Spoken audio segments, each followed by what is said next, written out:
Hey, this is Ramon, channel is Alpha 4. This is not my usual background. No, I have not moved. This is the maid's quarters, which I turned into a little playroom with a bunch of collectibles. And I happen to have a guest with me today. You might recognize him. He's the atheist who's the most atheist of all the atheists. There's no other atheist who is unstoppable as this atheist. Yes, I went there. This is Bad Tempered Badger. And we are doing a build-up series to our debate. So what are we going to do? Hey. Quiet. Quiet. This is for Christians only right now. I'm sorry. He doesn't understand how we work. I bet you he didn't even make a cross. I don't know. Anyway, we are going to go, what we're doing today, which feel free to speak now. Thank you very much. You're welcome. I like you pitting me against Mr. Unstoppable there. Cheers for that. Yeah, you're welcome. What we're going to be doing today is we are going to be doing 4 videos, 2 on his channel, 2 on mine, where we are going to be dissecting other people's content. We're going to do 2 on religion on his channel, 2 on atheism on mine. And I thought we'd start off with Jaclyn Glenn, or as I like to call her, Glacelyn Jen, which I'm sure I will do 5,000 times. And we are going to take one of her videos. And again, I want to give all credit to Bad Tempered Badger here for doing the editing. Basically, he's awesome. And we're going to dissect one of her videos. And this is going to be, I believe this is bad Bible verses or evil Bible verses, something like that. Evil Bible verses was the title, yeah. Okay. So whenever we're ready, we'll start. Are you ready? Oh, I'm ready. Hey guys, so I am here with... the spawn of Satan, Lord of the Underworld. The spawn of Satan, Lord of the Underworld. That's exactly what I was going to say. And we are going to do something real cheerful for you guys today. We're going to read out of the good book, the one book, the only book that fucking matters. Kinda. Bible. Alright, so there's a lot of really nice things in here that have just made me feel really warm and happy inside, and I just wanted to share with y'all. I'm really into it. A connoisseur of... Yeah. Have you ever read the Bible, man? A while back, yeah. And what'd you think of it?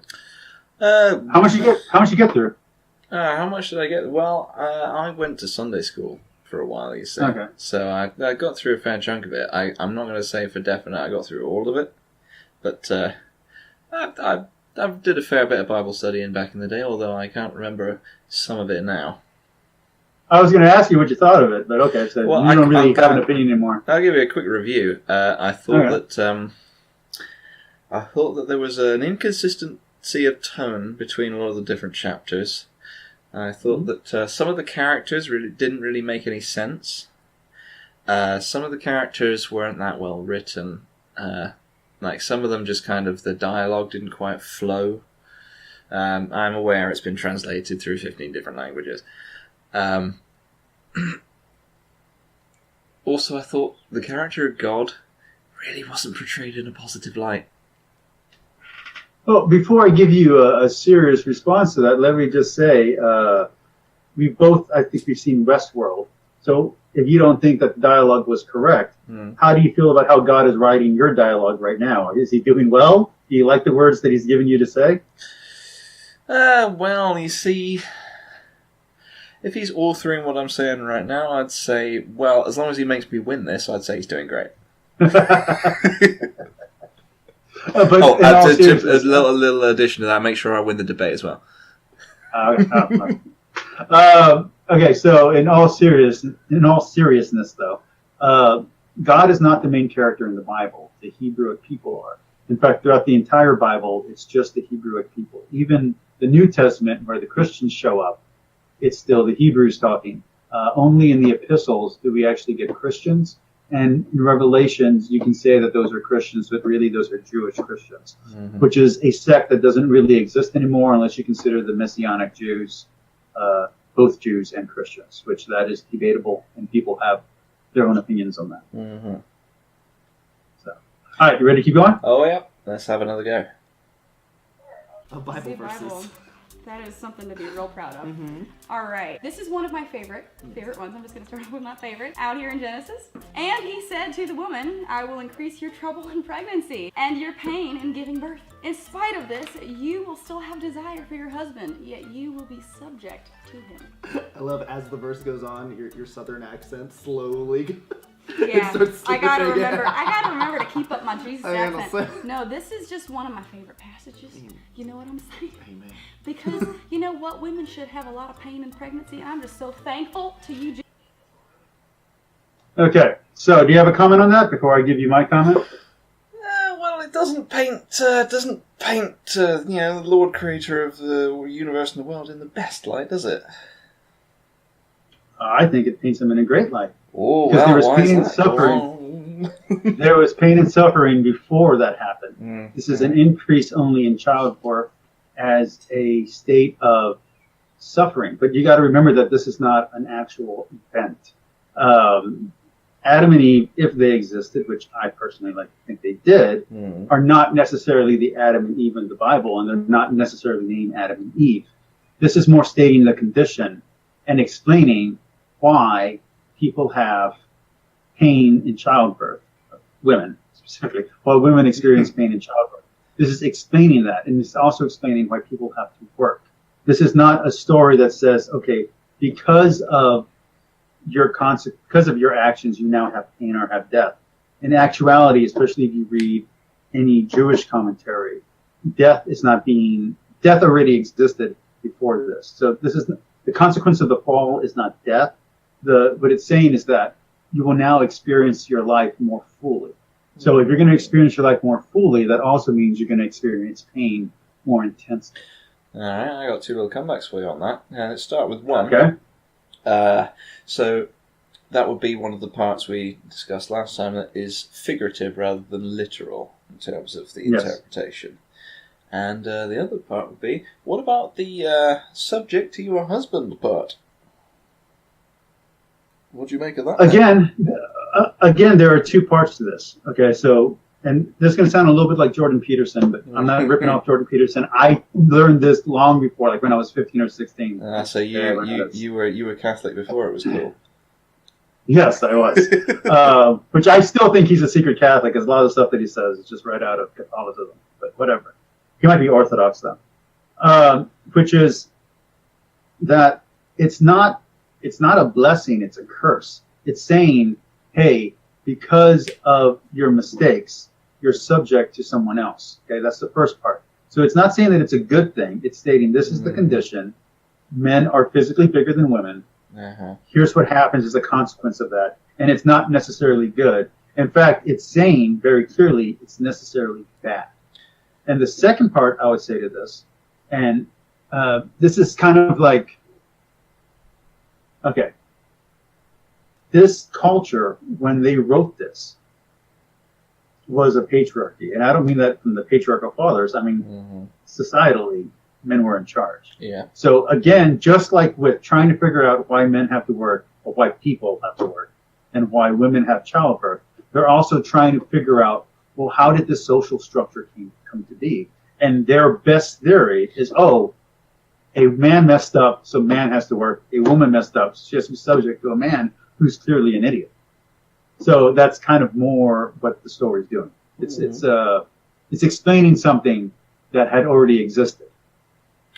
So you're saying it's more of a metaphorical explanation than a literal command? Yes, but it's not as simple as that, because there are other books that it's responding to polemically that already have these ideas established, such as the Enuma Elish. And also if you go and you read Working Days and Theogony, which are books that I have read from on my channel, if people want to watch them, you'll see that other religions set up this same dichotomy. So the Bible is responding to these older books talking about this dichotomy. And so if you're going to talk about the established facts, you have to talk about the facts that everybody agrees on.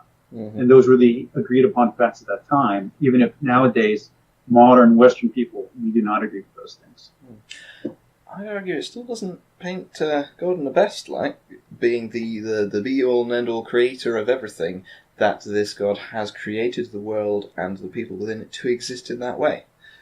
You could say that the original sin concept, that the man and the woman are stuck in this predicament because of something they've done, if God is the Alpha and the Omega, the creator of everything, he put them in the position to make that mistake. He did it, set them up, in fact. There are two things there as well, which is, one, we have free will, so we put ourselves in that position. Number two, there's a very interesting thing that I've noticed with some of my latest atheist discussions on my comments, which is they all assume original sin is a bad thing. In most theological, let's call them conversations or debates, the conversation that the theologians get into is whether or not original sin is good or bad. Now, everyday street preacher, they're going to say it's bad. But I'm talking about at the upper levels of any religion, the debate is whether or not original sin is necessary. So if original sin is necessary, it's not a bad thing, because nothing that's necessary would be bad. If, on the other hand, it's not a necessary thing and it's a consequence simply of our choices, then original sin is an evil. And that's a debate that's a little higher than my pay grade. So that's about as much as I know about that. Yeah, that's going to have to be something we're going to have to come back to another time, I think. Yeah. If a man sells his daughter as a slave, she is not to be set free, as male slaves are. If she is sold to someone who intends to make her his wife, but he doesn't like her, then she is to be sold back to her father. Her master cannot sell her to foreigners. Would never ever. That's awful, right? That's the worst. Because he has treated her unfairly. If a man buys a female slave to give to his son, he is to treat her like a daughter. If a man takes a second wife, he must continue to give his first wife the same amount of food and clothing, the same rights that she had before. If he does not fulfill these duties to her, he must set her free and not receive any payment. No fucking payment for you. Well, I better do those things then, man. It's important. Yeah, I mean, but at least, when you have more than one wife, you have to give them the same amount of food. I think that's really justified, That's right? something I think that- that's really fair. You know what? It's a really good, just thing. And that's why we need the slavery. Bible, Because if we didn't have instructions for this, how would we know how to be moral people? You wouldn't know That's how the much answer food to give that. all your wives. We'd just lay down and die. It's so confusing. How would slavery even work? Right, and it's so great. It wouldn't. It would be have slavery this would be so unfair without the rule Bible. book for slavery. 21. We'll see you there cranking up your Bible. I have an off the top of my head answer, but I want to make sure that I give a good one for this one. That is a good objection.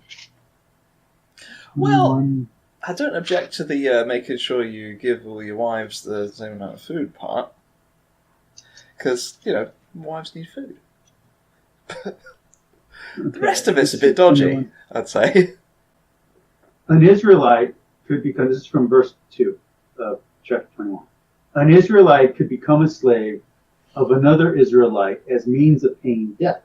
Or an Israelite could have a time limit is prescribed for such slavery.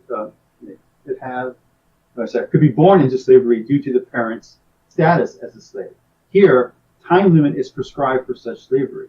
Other stipulations, such in other books, try to reduce the evils of slavery, but slavery itself is not condemned in the Old Testament. Okay, so let's go off that first. We'll go on to the next part in this section. Okay, so another stipulation, other stipulations have tried to reduce the evils of slavery, but slavery itself is not condemned as evil in the Old Testament. So in other words, there are parts in the Old Testament where they try to reduce the wrongs that are done in slavery. But slavery itself is not condemned in any kind of way in the Old Testament. It will be condemned in the New Testament, but not in the Old. So what do you think about that explanation? So let me just check that we're talking about the same thing. Is the argument that the Old Testament interpretation here was slavery was a thing, it's pretty bad, so let's make this trying to make it less bad. Let's write this Old Testament in such a way that so it's not trying to jolt people out of owning slaves immediately, which people at this stage of history are not ready for, but it's trying to reduce the negative impacts of slavery. So yes, what it's saying is that slavery is a horrible thing. No one's denying that it's horrible. but it's a fact of life. So let's try to make it less horrible by setting limits for the amount of period you can be a slave. Every 7 years, all slaves must be free. Every 15 years, there's a special holiday where everybody gets their property back, so any property that you got rid of comes back to you. So you kind of get a restart every 7 years, and every seventh year you get a restart. So it was a way of limiting and mitigating the sufferings of slavery. It isn't until the New Testament that it becomes a bad thing. And you got to remember, these are two completely different sets of cultures. The Christian thinking and pre-Israelic, pre-exilic Judaism are very different. In fact, pre-Israelic Judaism compared to post-Israelic Judaism is very different. And that Judaism is very different from modern Judaism. And both of those are very different from the Judaism that was practiced in Jesus' time. So these are all different styles of religion. These are not just one set of rules for all time. These are a set of rules that are supposed to be for all time, but with even the next chapter changes. And you will see that there's I can't remember the exact book off the top of my head, but there's this really cool scene where the people have just come back from exile, and they're practicing the Judaism that you see here, and it's not working. It's not working like it used to. And so they find an older script that's another book in the Bible, and they're like, oh, no, those aren't the rules. These are the rules. And suddenly the rules change. Okay? So what Jaclyn is not commenting on, and she's using as kind of a pokey stick, which she shouldn't, because I think she's an ex-Catholic, so she should know that Catholics don't view it this way. She's saying, oh, the whole Bible has always been true and always will be true, and it never changes. Catholics understand that it's a book that evolves over time, and that the way that we perceive reality, because it's the priest who wrote this. It is not God who physically handwrote it. The priests who wrote this were writing about their point of view. Okay, so what you're saying, if I've got you correctly, is that the Bible was compiled out of things that were written over a long period of time, and those things are different in the Old Testament and earlier in the Old Testament and later in the Old Testament because they were written for the society and culture of that time to try to improve things gradually over time. Right. So now the New Testament supersedes the Old Testament in terms of... If you're a Christian, yes. All right. I'd say that makes sense for what you're saying there. What I think Jaclyn and Featherboy are doing there is my future boyfriend. Yes. What I think they're doing, their current line of attack, as it were, is not aimed at the Catholic position. It's aimed at people who take the entire Bible as a literal truth.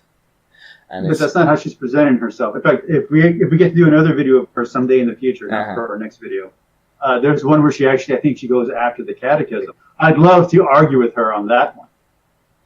Making sure you understand the position of the person you're opposing, I think here she's not opposing that position. I think this video is more aimed at the overall literal Bible interpretation things, pointing out inconsistencies if the Bible is looked at in that way. But and I'm not just talking about myself, because there are like I recently got two. I had one last time that we talked. Now I have two. I have two literalist interpretations, commentaries, and in the more literal one, they talk about these contradictions. Now they have a different explanation than the Catholic explanation, but it's not as if their scholars or their teachers or whatever you want to call them don't understand those things are there. They do. They just acknowledge them in a different way. And she's acting as if those literalist interpreters don't acknowledge those things. They do. They just have a different way of understanding it. Their way of understanding it is that it's absolutely true. Okay? That's to me, that's scary. To me, those people scare the shit out of me. But to them, they take it as absolutely true. So they're like, no, this is the way that it is. Yeah. That might be something for me to look into another time then. How, in the completely literal interpretation sense, they make these inconsistencies fit. So both things are true at the same time. And then, there's other interesting rules in here, like about sex. This is one that I wasn't aware of. Okay. Do not have intercourse with a woman during her monthly period because she is ritually unclean. Well, that's gross. You can't do that. Yeah, but I didn't know until now. Looks like you're really unclean. Oops. Everything I did before. Tainted. Oh! Oh! Oh my god! What did I say? You said taint. Okay. It's a tainted. Leviticus 18:22. 1922. I hear that was a good year. I'll probably look it up now, and there was some major atrocity that happened that year. But, oh, whoops. The left is now going to hate you. Oh, probably. All right. So, you shall not approach a woman. This is going to be from 1819. Yeah. You shall not approach a woman to have intercourse with her while she is in her menstrual uncleanliness. You shall not have sexual relations with your neighbor's wife, defiling yourself with her. You shall not offer any of your offspring for immolation to Molech, thus profaning the name of your God. I am the Lord. You shall not lie with a male as with a woman. Such a thing is an abomination. You shall not have sexual relations with an animal, defiling yourself with it. Nor shall a woman set herself in front of an animal to mate with it. That is perverse. And the commentary here is that adultery in the Hebrew Bible and in ancient Near East is intercourse between a married or betrothed woman to any male. In the Bible, it is generally punishable by death of both individuals. Intercourse with an unmarried or unbetrothed woman is not prohibited, but carries responsibilities and fines. And then the immolation of Molech refers to the custom of sacrificing children to the god Molech by a different set of people. So let's talk about the two big ones, because she missed one of the bigger ones. So first, let's talk about not having sex with a woman, period. Uh-huh. If you're in a culture that is pre-science, okay? Uh-huh. And remember, modern science, we can only go back maybe 500 years, okay? Yeah. So that's it. So if you're talking about any time before the 15th century or maybe even the 17th century, if I'm real honest about it, people don't know how diseases work. All you know is that when there's blood involved, diseases spread easier. So you don't want to have sex with someone on their period. Just like today, if you have a cut on your penis, you don't want to have sex with someone because the stuff could, like, the bacteria or the disease or the germs could cross through that flesh barrier. Well, in ancient times, if all you understood about that is that blood somehow equals disease, anytime you touch blood, regardless of its circumstances, it's always going to be unclean because they don't understand that there's tiny invisible things called germs. So that's that explanation. So let's talk about that first, and then we'll talk about the... All right. Well, from a scientific and historical perspective, that makes sense to me. That was the level of understanding at the time, so that's why it was written that way. That, from an atheist perspective, will be brought up as a point in atheism's favour, if the Bible is being taken as a literal word of God, saying, well, why doesn't God understand his own creation, that he created bacteria, and why isn't he advising people with useful advice? But then if you're looking at it from the perspective of this was written by people, that's their level of understanding at the time. So they can't write anything beyond their level of understanding. Okay, so, because we're going to have, during our debate, we're going to be talking about inspirations, and this actually feeds right into that, which is the argument from the Catholic Christian point of view, is that this, what is written here is also already above their level of understanding. So the inspiration that God sent was to be like, hey, here's this problem. Here is how to solve this problem. That's the inspiration. So the inspiration is God saying, here's the problem that you have. Diseases is being spread through sexual intercourse. You don't understand how that works. So here's the solution. You don't have sex with someone unless you're married to them. You limit the amount of partners you can have. And you don't have sex when there's blood involved. It makes perfect sense. If that's your level of understanding and that's the message that you got to get. You can't send to someone, you can't send, like, not that this is how God is sending things. I'm just saying, like, for us, you can't send back in time a modern textbook that explains modern biology to someone from this time period, they'll think you're insane. They will have no context. If you just send like a short piece of paper that says, okay, STDs are spread through blood, but blood is only an issue if you're not wearing a condom. You break this down for them. They won't know what you're talking about. To them, a condom is actually crocodile manure that's put into a condom shape. Okay, that's what ancient Egyptians used as contraceptive. Okay, so their understanding of all of this. Oh yeah. So their understanding of this would be completely far gone. They wouldn't understand germs or any of that. And what words they would understand would be in a totally different. So that's the reason for that. Okay, now let's talk about the bigger one, which just let me check. I understand where you're coming from there first. So what your position is there? That the divine creator of the universe was continuing to advise his creation and said, okay, the level of understanding of these people now, they are dying from disease. Their current level of understanding of this world I've created is not enough for me to explain to them about all these microorganisms and such. So I will put it in the phrase of blood is bad. You understand that concept. Now don't have sex with blood. That's what I'm saying. Okay. Right. All right. So let's talk about the thing that she kind of missed. Maybe she's going to go into it in 2 seconds, but I'm going to hit it right here, which is the homosexual thing, which says a man shall not sleep. You shall not lie with a male as with a woman.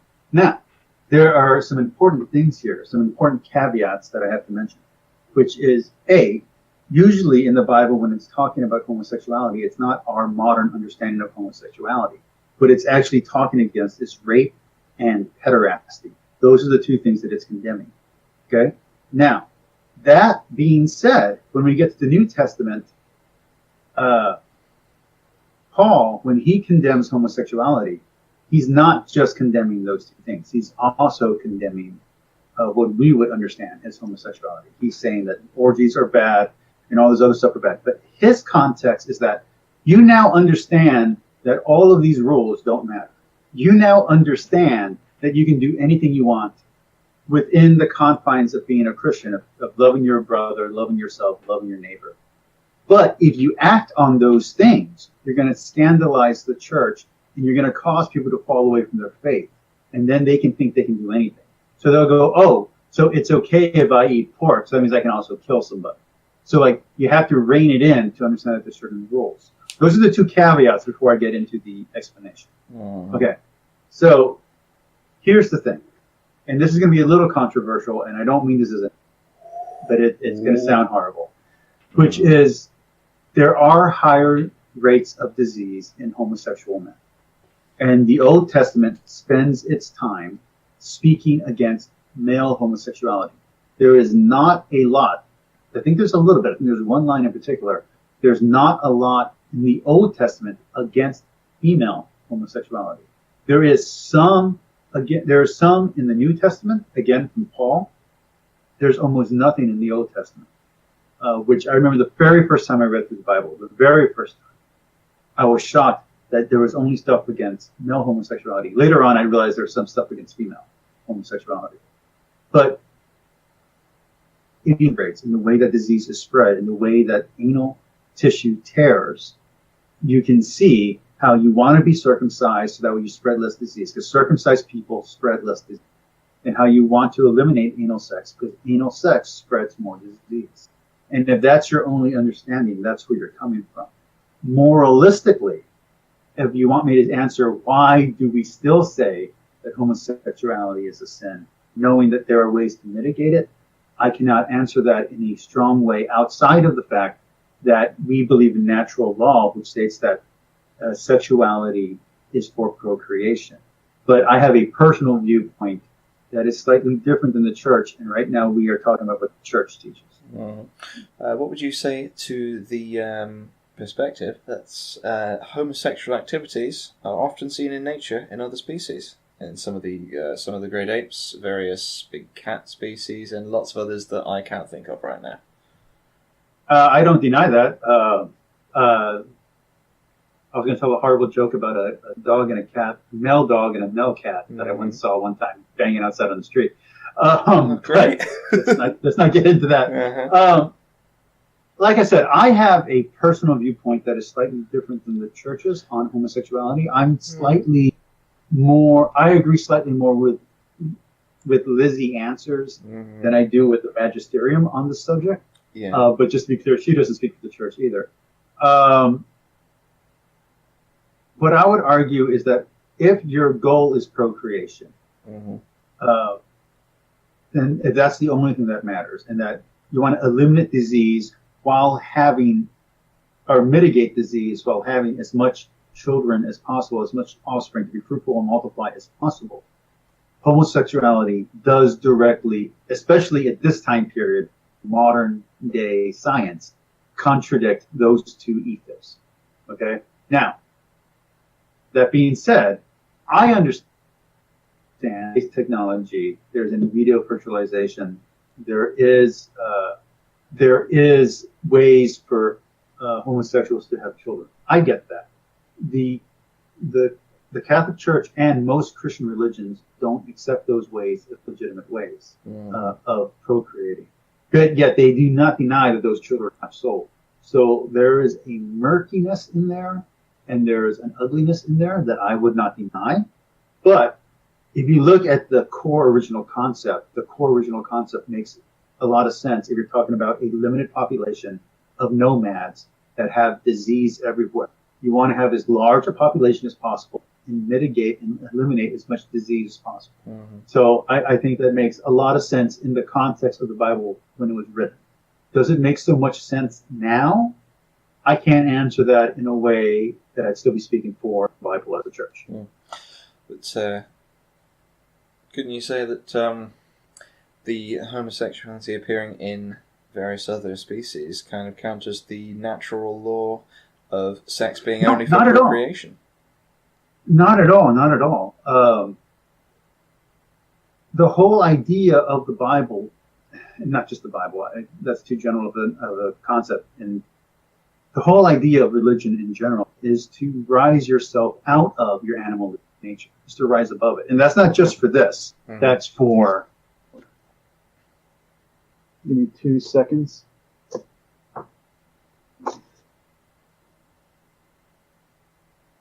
And one more. Okay, there we go. Okay, I'll take these. All right. That's not just for Christianity. That's also for Confucianism, which is the most popular religion in China. That's also for Taoism. That's also for Buddhism. Okay? And homosexuality is not allowed in any of these religions either. In these religions, you're not allowed to be homosexual either. Okay? So it's not the simple ethos of just, oh, this is what Christians think. Almost every single major religion, including almost all of the pagan religions that a lot of people like to cite as saying, oh, but they're okay with sexuality. No, they weren't. Okay? I've actually read those ancient texts. Let me tell you something. They were not complimenting Julius Caesar on sexuality. They were using it to discredit him because he was bisexual. Okay?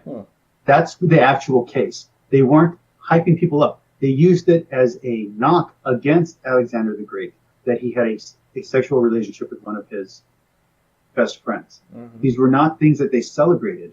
They were using them as flaws. Now, I don't agree with that message, but I'm telling you, the audience, not you, Badger, I'm still not over that there.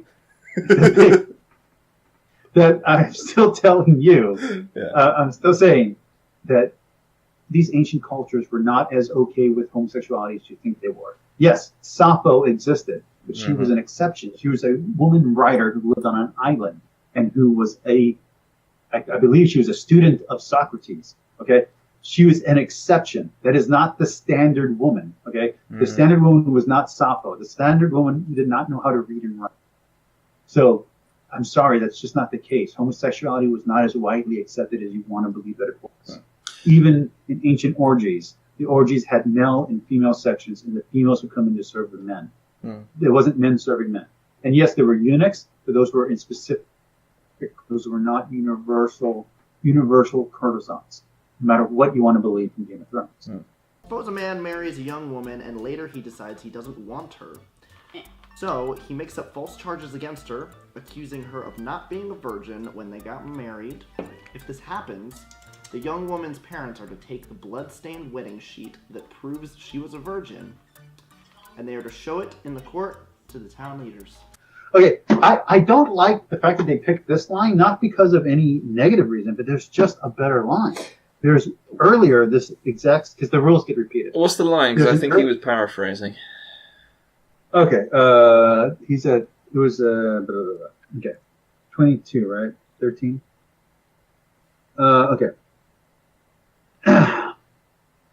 If a man, after marrying a woman and having relations with her, comes to dislike and accuses her of misconduct, her by saying, I married this woman, but when I approached her, I did not find evidence of her virginity.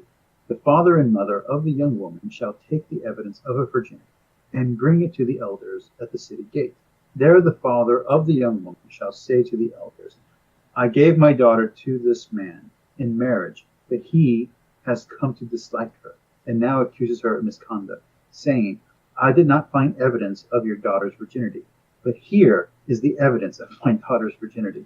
And they shall spread out the cloth before the elders of the city. Then these city elders shall take the man and discipline him, and fine him 100 which they shall give to the young woman's father, because the man standard a virgin of Israel, in Israel.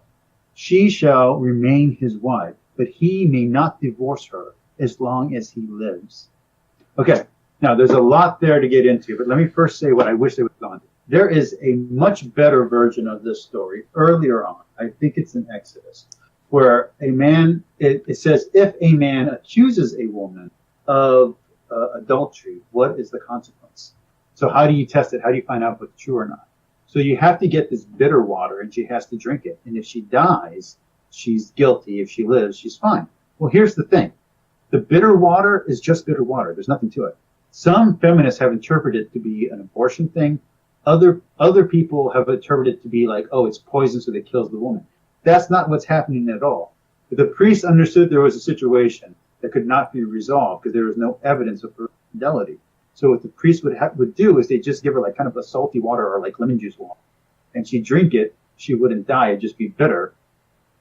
And so in turn, both the man and the woman are satisfied. The woman doesn't have to die or be divorced or be abandoned.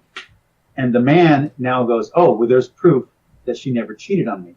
But it's just a magic trick. It's just a way to get him to shut up. Okay, that's all that it was. It was a way to get both sides. So it's a biblical magic trick to stop people cheating on each other, or to try to fix it when people suspect they have. Try to fix the marriage. And they don't have any evidence yet. So if you accuse someone of cheating, the woman would drink this water.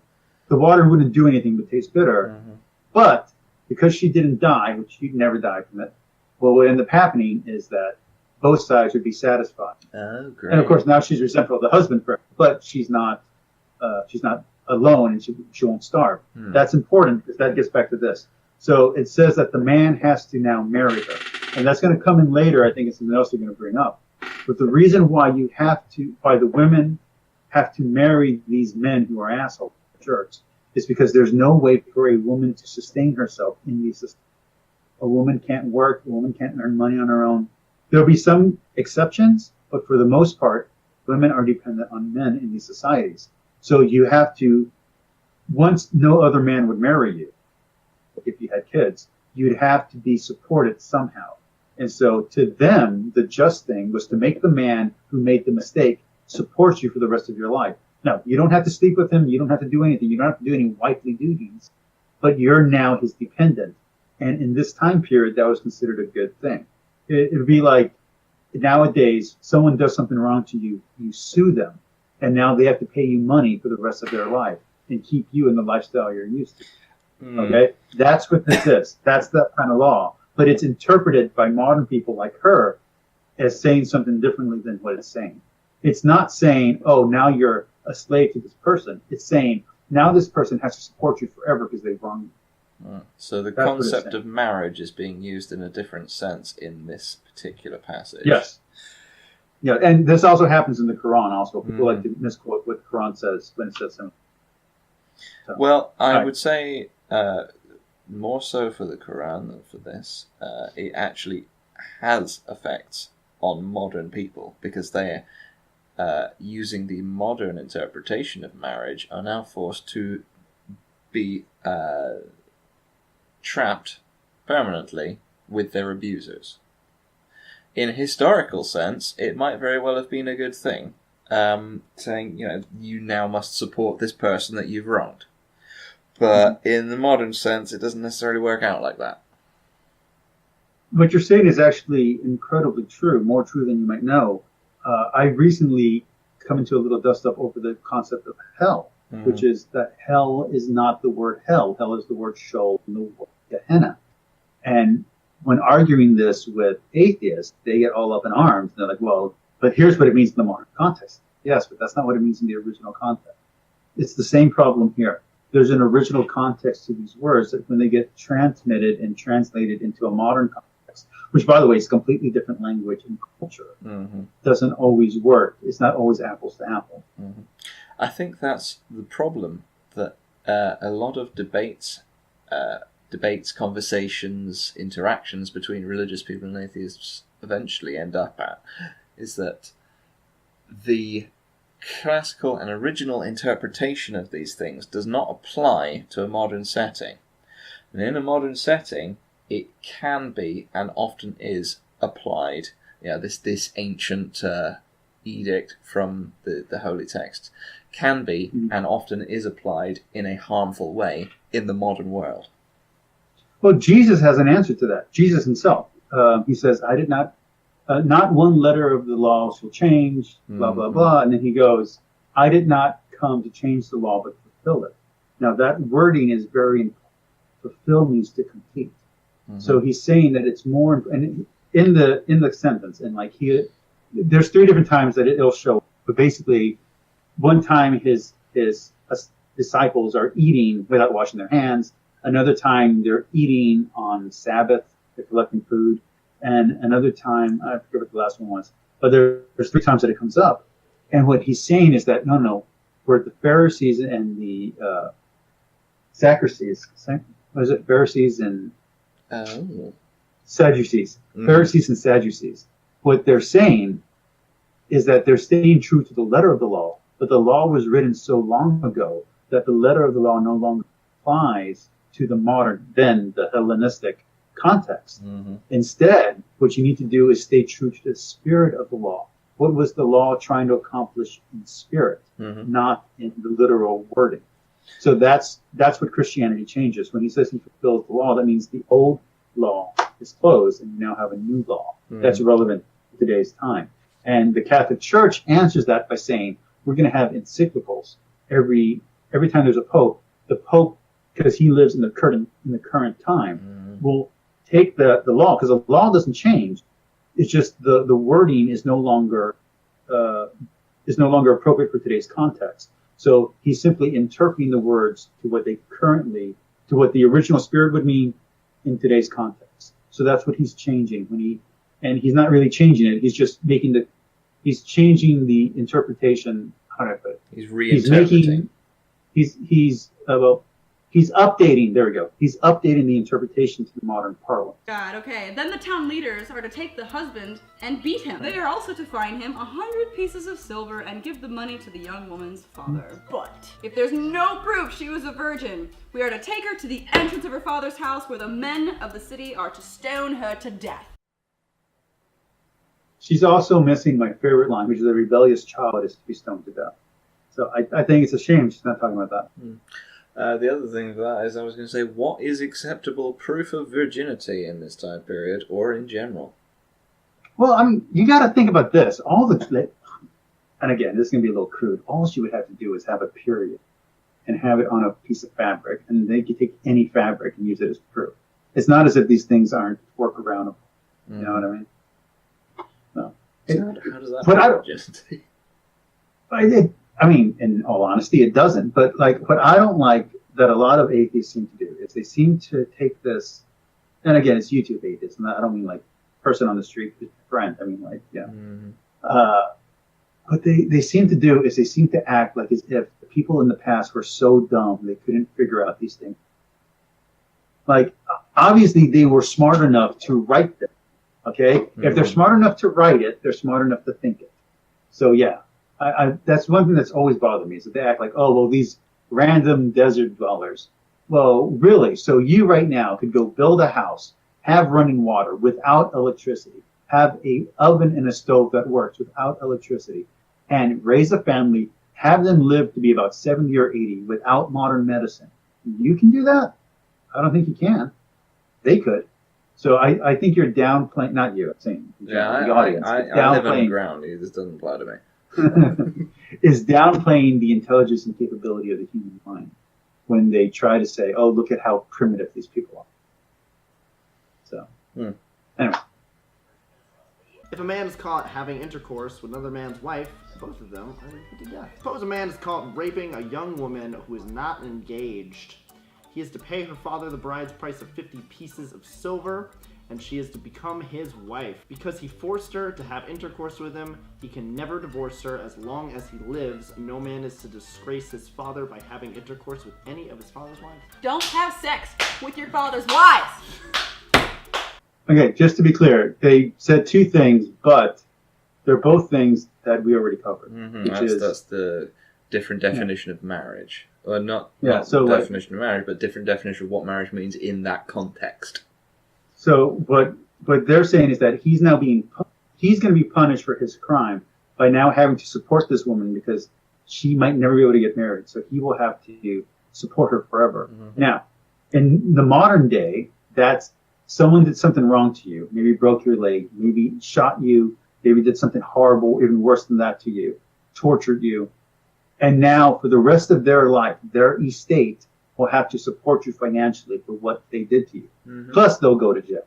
Okay. So like, that's the modern interpretation of that same saying. So she's forgetting the original context of it. And then again, the stoning to death, stoning to death was the punishment of the day. Okay. And if you broke the law, even one little law, you'd have to die. And there are stories in the Bible of almost prophets getting killed. For instance, when they rise up against Moses, getting killed instantly by God. Now, those stories are not as easy to understand because you got to think about how they were interpreting natural phenomena as the act of God. But if you throw that aside, the stoning to death was taken very seriously. Yet in the very next chapter, literally in the very next chapter here, so in Joshua and later books, when we get to Kingdoms and we get to the post-exile stuff, what you'll see is, I'm trying to find one, the Chronicles, what you'll see is that the rules get reinterpreted and get refreshed. So they go, okay, this rule's too harsh. What was the law actually saying? So that happens multiple times throughout the Bible until you get to Jesus, who, according to Christians, does it for the last time. Yet if you're a Catholic, the Pope and the Magisterium still does. So there's that. Why has it got to be stoning to death, though? Can you have different gradations of stoning? Serious, super serious crime, stone them to death. Just stole somebody's apple, just stone them to having a nasty bruise or something. Well, okay, so if you read, I know you're making a joke, but believe it or not, there's actually an answer to that, which is that in the ancient time period, this is going to sound so weird, stoning to death is a limitation on violence. If you go to the Hammurabi Code, you would take someone's whole family. You would kill someone's whole family for losing, a finger or a pinky. If you go to the draconian laws, you would have to kill entire families for one offense. So, what the Bible is, I suppose. Yeah, the Bible is doing is saying, okay, all right, you don't kill their whole family, you just kill them. But if they break the law, absolutely kill them. So it's saying, yes, I agree with you. It has to be death, and the law has to be permanent. But you don't have to punish everyone for it. Just punish this group. And so that happens again and again. You're going to see a lot of laws. In fact, we might skip through a few of these. If a lot of these are just stuff we've already answered. No man who has been castrated or whose penis has been cut off Ah, may be included among the Lord's people. so sad. Yeah. Another problem with the Bible, and this is just is that the chapters and the verses make no sense. The person who decided to do this didn't actually check to see how the Hebrews did it. There are actual chapter breaks or section breaks in the Hebrew Torah and the Tanakh, and so they're arbitrary. So sometimes what you think is a paragraph or what you think is a break in a thought is actually a continuation. Mm. That's something that You're the guy who believes this stuff. It's not my problem.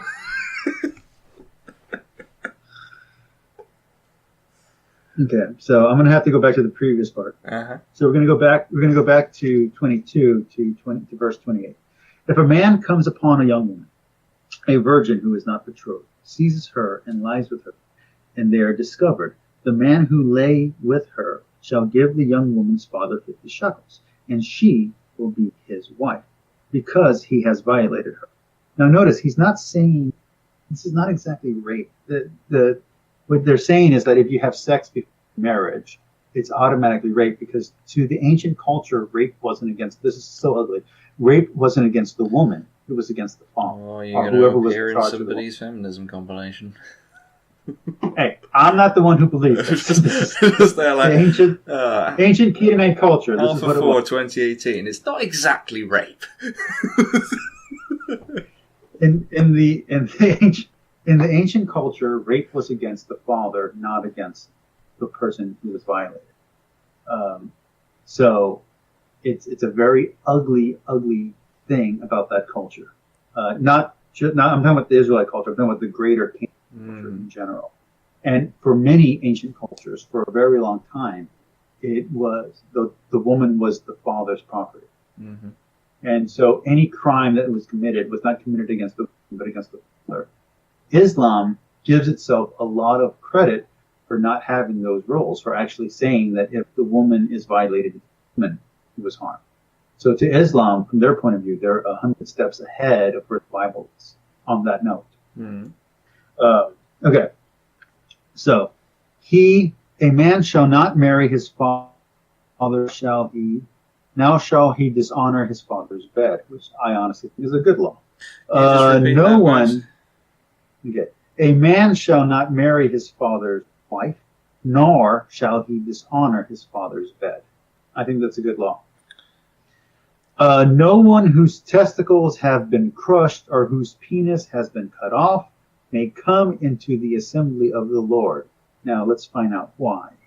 Exclusion of an emasculated male may have had to do with association of emasculation to the practices of other people, that makes perfect sense.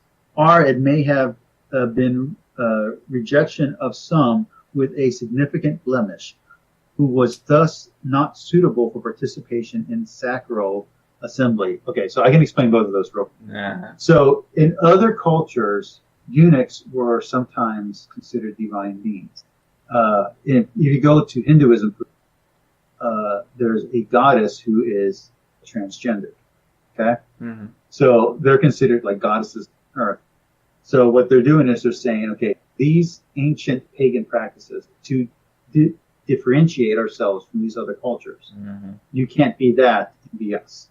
Okay? You can't be of their culture and be of our culture. You have to pick one or the other. Mm-hmm. The other part of this has to do with ritual purification, which is that you cannot have an unblemished lamb. That's why Jesus is called the unblemished lamb. Now, we take it to mean sin. Okay? So Christians and Catholics, modern day, take that word to mean sin. In ancient times, it would mean things like this. So a mole would be a blemish, Mm-hmm. and you would be cast out of society forever. Pure, you aren't clean. So it's just, the idea will change with time, but here it's saying to take part in sacred things, and you are a sacred people, meaning the Hebrew. And just to be clear, these rules are for Hebrews. These are not for Christians. These are not for Gentiles. These rules are only for the Hebrews. They're saying if you're an impure Hebrew, then you're not a Hebrew. Because Hebrews, by definition, must be pure. All right, so what you got to understand is that these are rules for the Hebrewic people. These are not rules for Christians. These are not rules for Gentiles. And the Hebrewic people are supposed to be a sanctified people. And by sanctified, that means without blemish. Now, we as modern people, as Christians and Catholics, take that to mean sin. That's why Jesus is the unblemished lamb. But for them, they're being quite literal. And even things like this could mark you out as not one of the people, because the people had to be pure. Would that be all Hebrew people, or just Hebrew people who are going to be involved specifically in religious rituals? At this point in the Bible, it's pretty much all, but originally it would just be the priest. So they're doing. But as it would move on, it would become harder to be a Jew. Oh, so they're doing kind of an ethnic cleansing master race thing, you could argue. No, not really. To them, they believed. How do I even put it?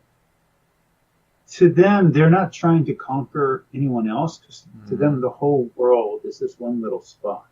So this is the promised land, and here is where they must be in charge. So they're not worried about all this. Mm-hmm. They're not trying to convert anyone. They don't want anyone else to live by their practices. They don't want to be you, and they don't want you to be them.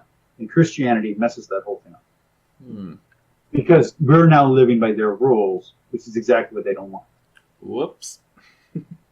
No one born out of wedlock, or any descendant of such a person, even in the 10th generation, it's a long time, may be included among the Lord's people. No Amorite or Moabite may ever come to the assembly of the Lord, nor may any of their descendants, even to the 10th generation, come to the assembly of the Lord. Now, I've got a few questions on that. One, what is the assembly of the Lord? Is that going up to heaven, or is that just the little gathering of people on earth? The assembly, well, that's even complicated. Okay. So I'm going to stop asking questions and just let you talk. The assembly of the Lord here just means when the Jewish people meet in front of the tent of the entrance, which would be the tabernacle. Okay. So that's all that's saying about here. But outside of the tent of meeting stuff. Mm-hmm. Okay, so over here it's talking about the Moabites and the Amorites. It's not talking about adoption. The Moabites and the Amorites are cousins of the Israelites. Mm-hmm. They're not directly related, and they are rivals. So all that this is saying is that no, people who are our enemy cannot also come and celebrate the Lord's Supper. Here, just to be clear, the Lord's Supper is not our Lord's Supper. Here is like the sacrifice, the burnt offering. Okay. They can't come and join it. So what's this 10th generation bit about then? Honestly, and this is going to sound so simple, it's just an expression. It just means for a very long time. Mm-hmm. That's all that it means. It doesn't actually mean 10 generations. So they're being a little bit, what's the word? They're being a bit hyperbolic there, aren't they? Yeah. Saying, well, you can't come and join us, or the 10th generation can't come and join us. Right. But if you read on in the book, you'll see that these people do eventually become Israelites. Is it more than 10 generations after when that bit was written? It's less. It's not 1,000 years later. 1,000 years later would have been Jesus' time. Yeah. Unless, of course, you're going to go with the 40-year generation. Generations would have been shorter, wouldn't they? Yeah, so if you go with the 40-year generation, then I don't know. I don't know what that would be. I don't know what year that is. So, yeah. Find somebody who takes this literal and can tell you the dates, and then you can figure that out. I'll have a chat with Ken Ham or somebody. I like holding the Bible when I read it. It makes you feel closer to Jesus. You are. Jesus is so deep inside me right now. Now, I like how they keep on saying Jesus, and I want to complain about this. And if you have to cut out other important shit for me to say this dumb thing, I don't give a crap. I want this in. People keep on saying, oh, the Bible, Jesus, oh, the Old Testament, Jesus. Okay, as a Catholic, as a Christian, I believe the Old Testament has things that hint and prophesize Jesus. As a Jew, a Hebrew does not. They were not writing this book with Jesus in mind. They weren't. It wasn't happening. That's not what this is, okay? If it's in the Old Testament, that is not Christianity. That is Judaism. Judaism. Okay? Understand that. figure that out, learn it, then come back to me, talk to a rabbi, figure that stuff out too, then come talk to me about Christianity once you figured out Judaism. Otherwise, don't worry about the Old Testament. Let's talk about the New Testament, where Jesus actually is one of the main characters. Okay. You should tap into that feeling a bit more. You'll be like a Catholic atheism is unstoppable. Catholicism is unstoppable. That should just be your new channel. Listen to what the Lord Almighty says. He is going to punish the people of, people of Amalek, because their ancestors opposed the Israelites when they were coming from Egypt. Go and attack the Amalekites and completely destroy everything they have. Don't leave a thing. Kill all the men, women, children, and babies, the cattle, sheep, camels, and most importantly, the donkeys.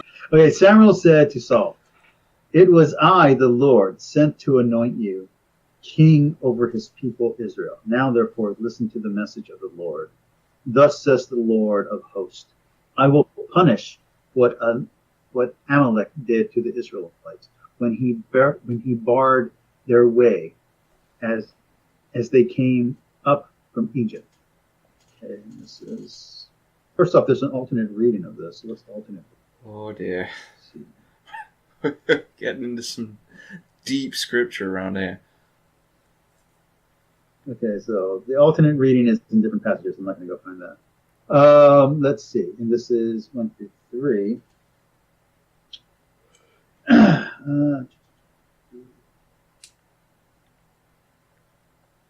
The audience that is hearing this for the first time knows that the ensuing struggle between David and Saul, David will triumph. This terminology mandates that all traces of the Elimelechs, that is the people descendants of animals, be exterminated. No plunder could be seized for personal use, in light of Deuteronomy 18. Hence, this is written by the Deuteronomy people, not the Leviticus people. Mm-hmm. This injunction would eliminate any tendency toward synchronism. Okay, so what's really happening here is that the Deuteronomical editors, and so there's two different main writers here. There's the priestly and there's the non-priestly writers. Mm-hmm.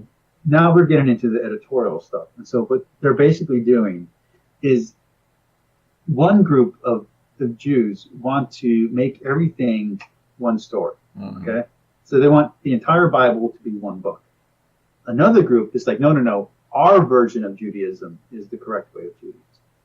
Okay? And so they're adding this passage here that never happened in real history. So that way, the other group of Jews can't say that it's the same story. Because if one story says the people weren't killed and another story says the people were killed, obviously they can't be both compatible. Babylon, you will be destroyed. Happy are those who pay you back for what you have done to us, who take your babies and smash them against a rock. The Bible really... All right, so let's give you this. This is called The Sorrow and Hope in Exile. Mm-hmm. I heard something about this bit recently, actually. But go on. This is actually a song. It's not actually. It's supposed to be a song that's said in prayer. And here, the singer, whoever's singing, refuses to sing the people's sacred songs in an alien land because they're in exile, despite demands from Babylonian captors. The singer swears an oath. Remember, these right now they're in exile and they're in slavery and they're being. They had just witnessed their land and their temple be destroyed, and they saw their babies get their heads smashed against the temple wall. All right. So this guy's hurt, and he just saw this happen, and he's now a slave in a new land. And he's singing for the people who captured him. Okay. So he swears an oath in the song by what is most dear to him as a musician, namely his hands and his tongue, the singer. To exalt Jerusalem always. The psalm ends with a prayer that the old enemies of Jerusalem, Edom and Babylon, be destroyed. Okay, so that's what's happening. So let's read the line with that in mind. By the rivers of Babylon, where we sat weeping, when we remembered Zion, on the polars in its midst, we hung up our harps.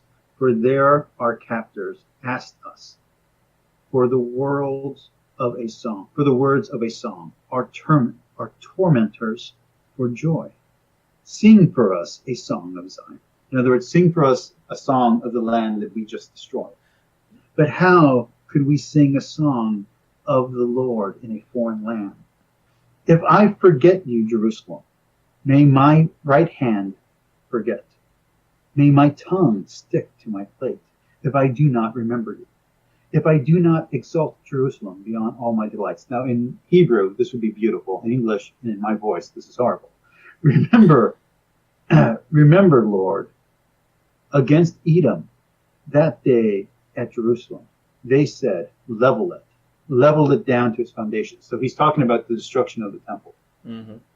Desolate daughter Babylon, you shall be destroyed. Now here he doesn't mean a woman. He's talking about the city. The city of Babylon will be destroyed. Blessed the one who pays you back for what you have done to us. In other words, for raping us, for murdering my family, for killing my children in front of me. Mm-hmm. Anyone who comes back at you is fine. Blessed the one who seizes your children and smashes them against the rock. Now, he's not saying this because he wants their children to be destroyed. He's saying, here's what you did to us. Okay, so let me just check we got this right. So in context, this is not the all holy word of God. This is a singer who's just witnessed his family be killed by an invading force that's now taken him and the rest of his people captive. Yeah. And he's basically in sorrow, and they made him sing the song. And someone wrote it down and kept this song and put it into this book. I remember my mother singing me the first part of that song. Really? Strangely enough, the later parts of the song don't seem to make it into modern church services. I wonder why. That's so weird. Back when I was growing up and I used to go to church, I remember some of the hymns that were sung and some of the other songs, and I don't think that was sung in the hymns part, but in some of the less formal gatherings, and I remember the first part of that being sung with a particular tune, which I've now got stuck in my head, so thank you very much for that. All right. This is the one where the Lord is just real pissed off. And the reason is because he's really jealous. God is so jealous. He gets so jealous of all those other bitches trying to take the spotlight. The Lord says, I am the Lord your God who led you out of Egypt. You have no other God but me. I alone am your Savior. I took care of you in a dry desert land. But when you entered the good land, you became full and satisfied, and then you grew proud and forgot me. So I will attack you like a lion. Later, Samaria must be punished for rebelling against me. Her people will die in war, babies be dashed to the ground, and pregnant women... Again with the babies, man. And pregnant women will be ripped open now. No. Yeah. He's not even reading it well, so let's just jump into it. She's putting on an overdone, Valley Girl voice, I think. I think she does this when she reads Bible verses. Alright, where's Hosea? Whenever I read verses from Holy Books, I put on an Ian McKellen Gandalf voice. And they're like, Hosea 13, 4-16. Okay, 13, 4. Alright, let's see. I am the Lord. I am your God, since the land of Egypt. Gods apart from me, you do not know. There is no Savior but me. I fed you in the wilderness, in the parched land. When I fed them, they were satisfied. When satisfied, they became proud. Therefore, they forgot me. So I will be like a lion to them. That word's important. Like a leopard by the road, I will keep watch. I will attack them like a bear robbed of its young, and tear their hearts from their breast. I will devour them on the spot like a lion. Again, important. As a wild animal would rip them open. Now, here's what's important about the lion. The lion does not represent Jesus. Jesus is the lamb. The lion is actually Judah. Okay? That's the name that the Jewish people take. It means the lion. Mm-hmm. So what this is saying here, this is a call for nationalism. This is a call for the people of Israel to be strong and to protect its young and to keep their people from falling into the ways of the pagans. That's what this is a call for. This is not some kind of religious diatribe to go attack other groups who worship other gods. Even though Christians during the Crusade and during the not the Inquisition, which is the one that came over here to our side, to the United States. Whatever brought the conquistadors over. Yeah. They will use this to destroy a lot of native artifacts. In fact, in the Quran, a lot of Muslims will use certain verses in there to destroy artifacts, which is a shame. But at least in the Bible, that's a misinterpretation of what it's actually saying. This is a call for nationalism. This is a call to be proud is the wrong word, but to take pride in your culture. That's all that it is. I do not allow them to teach or to have authority over men. They must keep quiet, for Adam was created first and then Eve. So bitches be quiet. All right. First of all, then I ask that supplication and prayers, petitions, and thanksgiving be offered for everyone, for kings and for all the authority, that we may lead a quiet and tranquil life in all devotion and dignity. This is good and pleasing to God, our Savior. By the way, this is Paul, who wills everyone to be saved, and to come to know and to come to knowledge of the truth. For there is one God, there is also one mediator between God and the human race, Jesus Christ, himself human, who gave himself as a ransom for all. Hey, let me tell you something. Let me take a little break real quick, make this entertaining. Sam Harris, real quick. Jesus, the Son of God, is not the Son being sacrificed. It's not the literal Son. It's the literal Son. 3 in 1. Okay? 3 beings, 1 God. God and Jesus, 1 being. It is your pinky being sacrificed. And the pinky goes down into hell, picks up the people, and brings the people out of hell. That's what was happening there. It was not God sacrificing his Son in human sacrifice. Not sacrificing his human Son. It was God sacrificing himself so that way his human part could go down into hell and reach the people out of hell, which is Sheol, by the way, and set them free and bring the righteous dead into heaven to free them from death. Just to let you know, Sam Harris, you had that wrong. Okay? It's not human sacrifice. It's a deity. Okay? And it's sacrificing himself, and since God never dies, he's not really dead. So he died, human part, went to hell, picked the people out of hell, took them to heaven, set them free. He's fine. Jesus is fine. Jesus always was. Jesus always will be, because Jesus and God are one. It's 3 parts, 1 God. Okay, Sam Harris?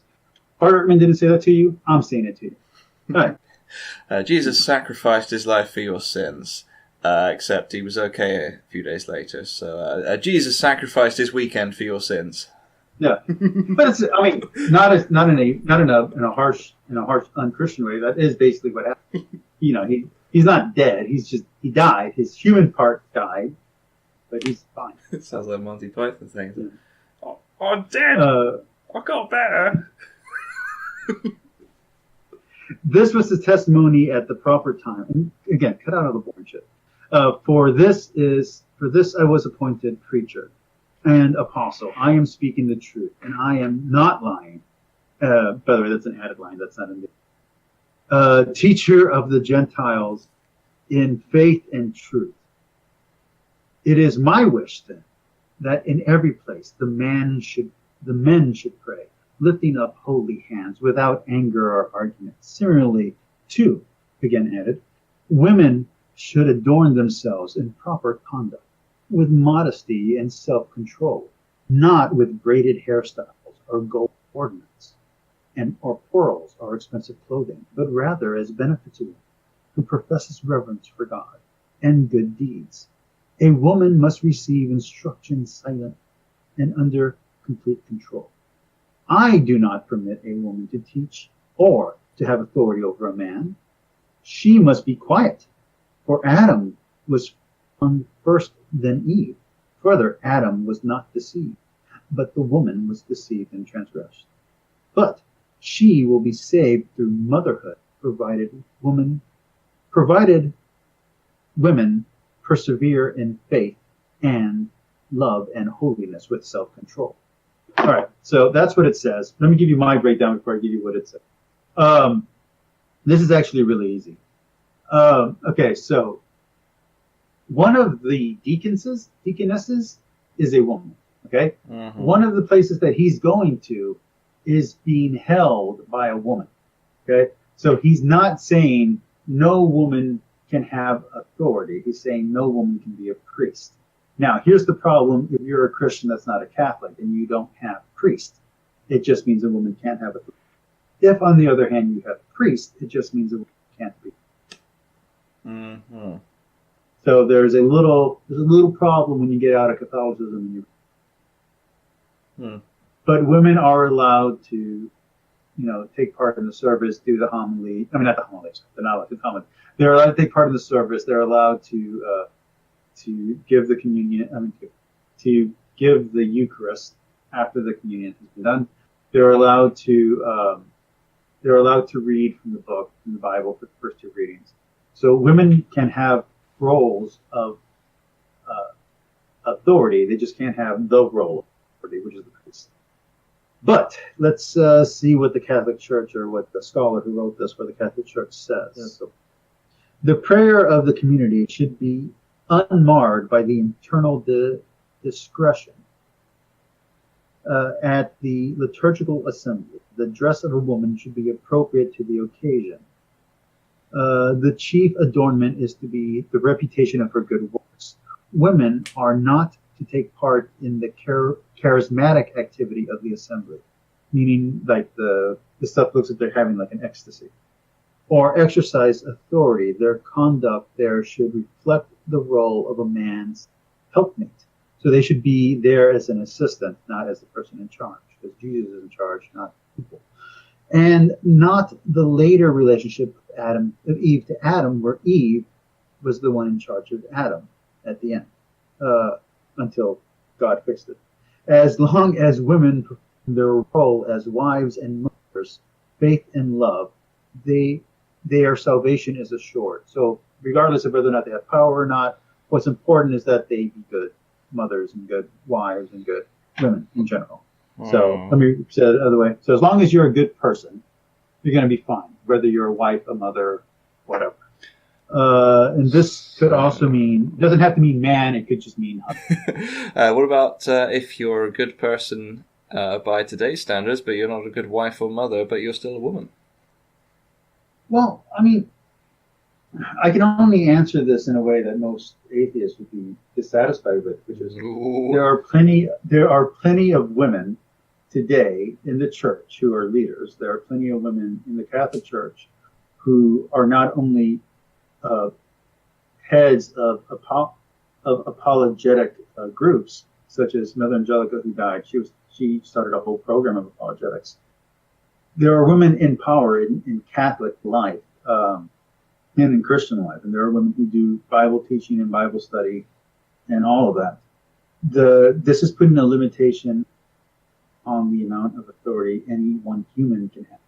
So as long as you live your life to the fullest, that's all that matters. So there are women who are scientists, there are women who are CEOs, there are politicians who are women who are also all Catholic. So the limitation isn't taken quite so literal, but there is a hardline limitation, and that's it won't let them ascend to the priesthood.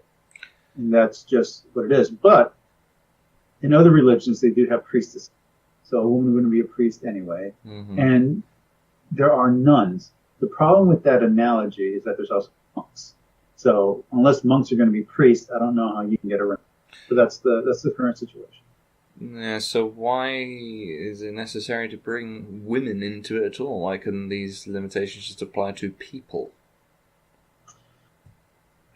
Well, I have a very serious answer for you that's fun, which is I don't like Paul.